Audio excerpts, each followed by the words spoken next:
Shalom, selamat pagi, selamat berjumpa kembali dalam mimbar GBI Galilea yang hari ini kita bertemu kembali. Senang saya bisa berjumpa dengan saudara, sekalipun saya tidak melihat, tetapi Anda melihat wajah saya. Tetap sehat, tetap semangat, dan kita tetap menerima roti hidup, yaitu firman Allah. Pagi hari ini kita bersama-sama akan memperhatikan tentang pesan Tuhan. Dalam Yakobus 4 ayat 8a mengatakan, mendekatlah kepada Allah dan Ia akan mendekat kepadamu.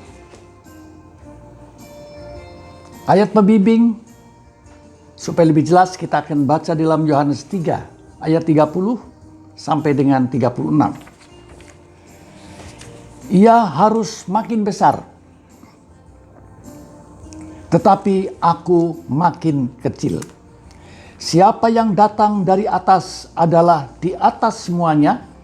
Siapa yang berasal dari bumi, termasuk pada bumi dan berkata-kata dalam bahasa bumi. Siapa yang datang dari sorga adalah di atas semuanya. Ia memberi kesaksian tentang apa yang dilihatnya dan yang didengarnya, tetapi tak seorang pun yang menerima kesaksiannya itu. Siapa yang menerima kesaksiannya itu, ia mengaku bahwa Allah adalah benar. Sebab siapa yang diutus Allah, dialah yang menyampaikan firman Allah. Karena Allah yang mengaruniakan rohnya dengan tidak terbatas. Bapa mengasihi anak dan telah menyerahkan segala sesuatu kepadanya. Barang siapa percaya kepada anak, ia beroleh hidup yang kekal. Tetapi barang siapa tidak taat kepada anak, ia tidak akan melihat hidup, melainkan murka Allah tetap ada di atasnya. Saudara-saudara, roh Allah tanpa batas, bebas di dunia, di sorga, dan di mana-mana. Ini luar biasa. Mengapa bisa demikian? Ya, sebab Alkitab mengatakan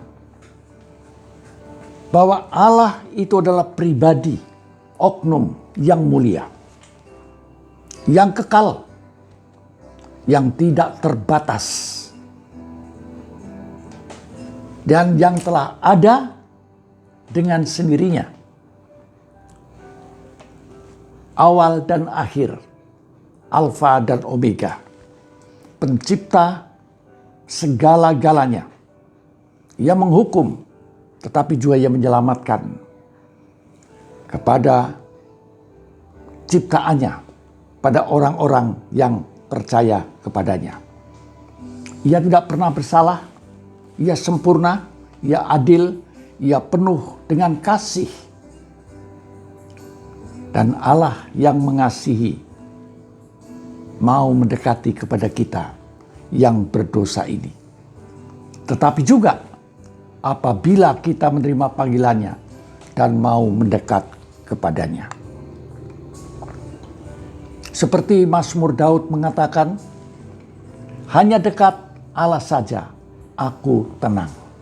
Daripadanya lah ada ketenanganku, tempat perlindunganku. Dalam Mazmur 62 ayat 2 dan 3. Saudara-saudara, di saat pemerintah mau menyelamatkan bangsanya dari bencana virus corona yang merajalela di seluruh muka bumi, dan Indonesia juga turut terkena imbasnya. Negara ingin menyelamatkan bangsanya, jangan sampai menjadi korban lebih besar. Oleh karena itu, ia memberikan beberapa ketentuan Antara lain yang harus dipatuhi adalah menjaga jarak di antara satu dengan yang lain. Tidak berada di tempat yang berkerumun. Dan selalu harus menggunakan masker. Cuci tangan, bersih-bersih, supaya kuman tidak melekat di dalam tubuh, di dalam tangan. Stay at home, dan seterusnya. Dan ini ketentuan harus ditaati. Kalau tidak, membahayakan diri. Dan ini yang bisa diupayakan oleh pemerintah. Menjauhkan diri dari antara sesama untuk menghindar daripada penularan penyakit. Sampai kapan hal ini terjadi? Kita tidak tahu. Yang tahu hanya Tuhan. Sebab itu kita berdoa agar Tuhan segera campur tangan untuk turut menghadapi masalah ini dan kita menang. Saudara-saudara, untuk hal yang seperti ini, menjaga jarak dan memakai masker di mana-mana,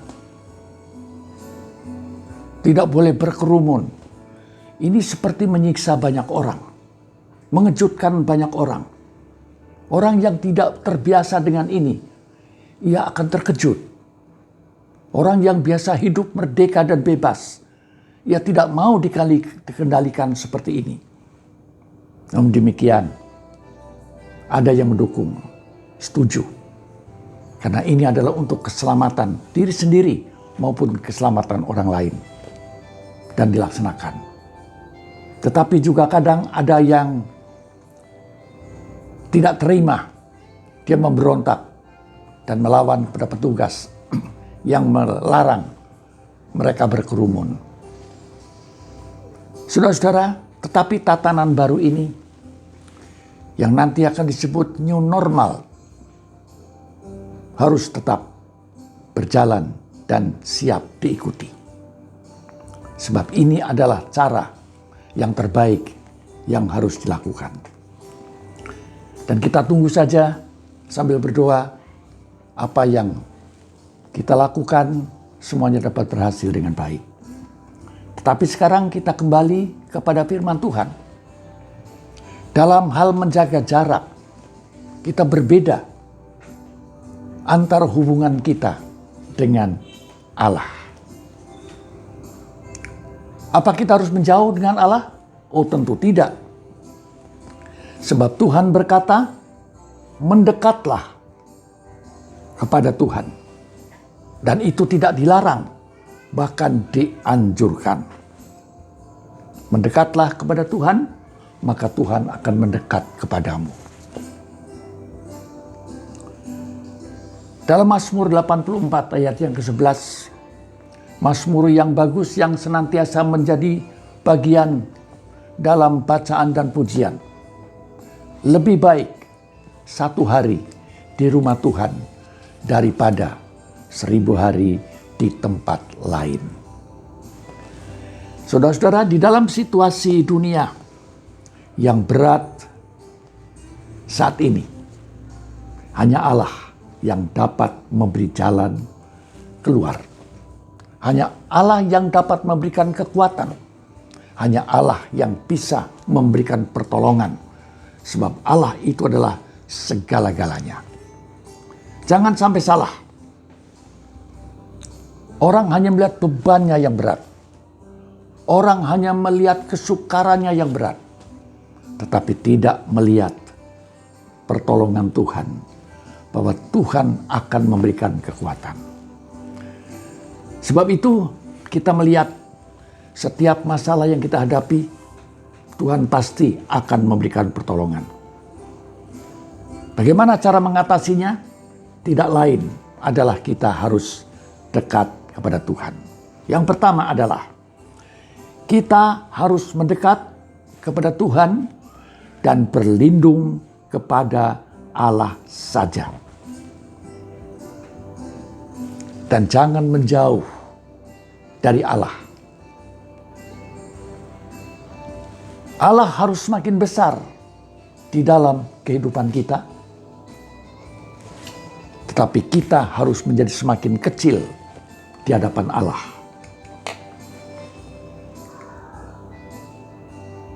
Allah harus semakin ditinggikan,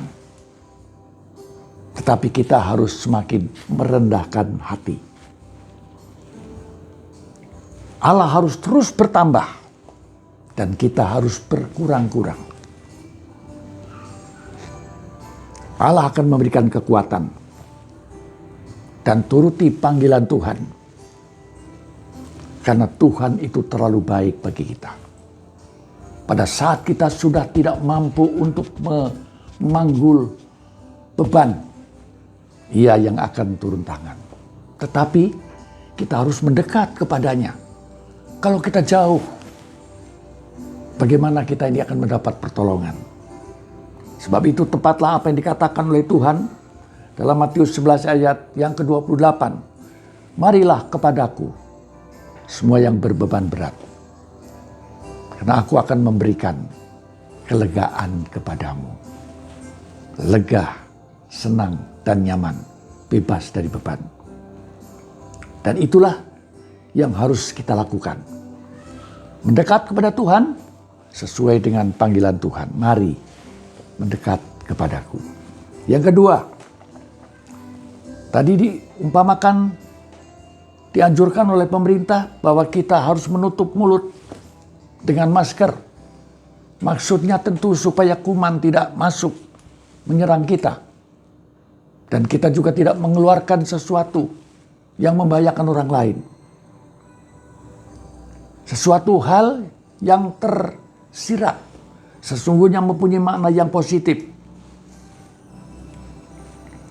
Bahwa setiap pembicaraan kita harus disaring, harus difilter. Jangan asal bunyi, jangan asal berkata. Sebab kalau tidak difilter, tidak disaring, tidak dijaga, akan menimbulkan satu hal yang tidak baik. Barangkali orang lain merasa tersinggung, barangkali orang lain merasa disakiti, barangkali orang lain merasa terhina, dan banyak hal yang terjadi. Dan itulah yang sesungguhnya harus kita jaga. Anak-anak Tuhan, kita ini adalah umat pilihannya. Perkataan yang keluar dari mulut kita adalah bukan perkataan kosong, tetapi perkataan yang mengandung firman Allah yang hidup. Yaitu menjadi saksi, menjadi berita kebenaran, membawa berita sukacita, damai bagi banyak orang. Yakobus 3 ayat 32, 34. Ia memberi kesaksian tentang apa yang dilihatnya dan yang didengarnya, tetapi tak seorang pun yang menerima kesaksiannya. Siapa yang menerima kesaksiannya itu, ia mengaku bahwa Allah adalah benar. Sebab siapa yang diutus Allah, dialah yang menyampaikan firman Allah. Karena Allah mengaruniakan rohnya dengan tidak terbatas. Rohnya dikaruniakan dengan tidak terbatas. Mari kita menutup mulut kita dengan masker. Istilahnya disaring dari hati yang keluar supaya tidak menebar kemana-mana. Yang ketiga adalah cuci tangan. Cuci tangan memberi makna, semua tahu memberi makna bersih. Cuci tangan dengan sabun, dengan disinfektan supaya bersih, tidak ada kuman di dalam tangan. Itu menggambarkan adalah hati kita yang bersih. Hati yang bersih, hati yang suci, hati yang kudus, itu berkenan kepada Allah. Dan Allah berkenan tinggal di dalam hati kita. Dalam Mazmur 24 ayat yang keempat dan kelima berkata demikian, orang yang bersih tangannya dan murni hatinya, yang tidak menyerahkan kepada penipuan dan yang tidak bersumpah palsu, Dialah yang akan menerima berkat dari Tuhan dan keadilan Allah menyelamatkan dia. Dan ini janji yang tidak bisa dihapus, dijanjikan kepada orang yang mau mempunyai hati yang suci, hati yang bersih. Dan kita mau jaga supaya hati kita tetap bersih di hadapan Tuhan. Dan yang keempat adalah menjadi saksi, dan kesaksian kita yang berhasil adalah membawa orang yang berdosa percaya kepada Tuhan. Itu namanya kesaksian. Kalau hanya ngobrol kanan kiri, kalau hanya cerita dan dongeng, itu bukan kesaksian. Kesaksian adalah menyaksikan bahwa Yesus adalah Tuhan, Juru Selamat dunia. Siapa yang percaya tidak akan binasa, melainkan beroleh hidup yang kekal. Dan itu harus dikatakan kepada siapa saja. Barangkali dikatakan kepada suami saudara yang belum percaya dan ragu-ragu. Katakan apa yang dikatakan firman Tuhan. Barangkali juga kepada istri saudara.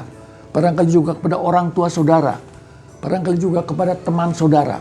Katakan, Anda tidak berdosa, Anda tidak bersalah mengatakan hal seperti itu. Katakan saja, sebab Anda sedang menabur benih. Biarlah benih itu bisa jatuh di tanah yang subur, sehingga orang yang menerima berkat itu menjadi orang yang percaya. Inilah yang namanya kesaksian yang hidup bagi orang-orang yang percaya. Dan kita semua yang terpanggil adalah orang-orang yang harus bersaksi, menjadi saksi yang hidup. Nah, jadi saudara-saudara, dalam Yohanes 3 ayat 36 diingatkan, kalau mereka percaya, puji Tuhan, bahwa di dalam Tuhan. Tapi kalau mereka tidak percaya, maka dikatakan bahwa murka Allah ada di atasnya. Dan terserah apa yang dikatakan firman Tuhan dalam ayat 36. Barang siapa percaya kepada anak, yaitu kepada Yesus, ia beroleh hidup yang kekal. Tetapi barang siapa tidak taat, artinya tidak percaya, tidak patuh kepada anak, ia tidak akan melihat hidup, berarti mati. Dan jangan kira bahwa kematian kita itu langsung dalam kubur selesai. Tetapi hukumannya adalah kekal menderita. Dan itu harus kita hindarkan. Melainkan murka Allah tetap ada di atasnya. Kemana saudara pergi? Kalau tidak percaya, murka Allah ada di atasnya. Tetapi kemana saudara pergi yang percaya kepada Allah, berkat Allah ada di atas kepala saudara. Luar biasa. Tuhan dekat dengan kita dan mari kita mendekat Dia. Dan Tuhan Yesus memberkati kita semua. Semoga tetap tinggal setia, berjalan bersama dengan Tuhan. Dengan kasih sayangnya, Tuhan memberkati dan menolong kita. Amin. Kita berdoa dan mengucap syukur kepada Tuhan. Bapa, terima kasih. Kami mengucap syukur dan terima kasih atas berkat dan anugerah yang Tuhan berikan atas kami semua. Hari ini kami mendapat kesempatan untuk bersama-sama menyimak firman Tuhan. Allah kita, Allah yang hebat, Allah yang dahsyat, Allah yang luar biasa. Allah yang tidak berubah dulu, sekarang, dan selama-lamanya. Allah yang maha mulia dan maha tinggi, tetapi maha kasih dan penyayang bagi kami. Terima kasih Tuhan, kami sudah menerima Tuhan Yesus sebagai juru selamat kami. Kami ingin tetap tinggal setia dan taat sampai selama-lamanya, supaya kami boleh berada di dalam naungan kasih-Mu. Berkati seluruh sidang jemaat-Mu, anak-anak-Mu yang ada di GB Galilea. Sekalipun kami sedang berada di dalam suasana tenang, tetapi kami percaya Engkau yang sedang bekerja, Engkau yang sedang membantu, Engkau yang sedang menolong agar pemerintah negara kami untuk mengatasi virus corona ini dengan baik dan dapat menyelamatkan kami semua. Tuhan, Kau memberkati kami sekalian. Dan kini kami akan memohon berkat-Mu, supaya kami tidak terlewati berkat dari Tuhan di saat-saat kami bertemu berkumpul bersama-sama. Saudara-saudaraku yang kekasih, terimalah berkat dari Bapa Surgawi, kasih dan sayang dari Tuhan Yesus Kristus, serta persekutuan dalam Roh Kudus menyertai saudara-saudara dari sekarang ini sampai Tuhan Yesus datang yang kedua kali. Haleluya. Amin. Shalom. Sampai bertemu kembali. Puji Tuhan.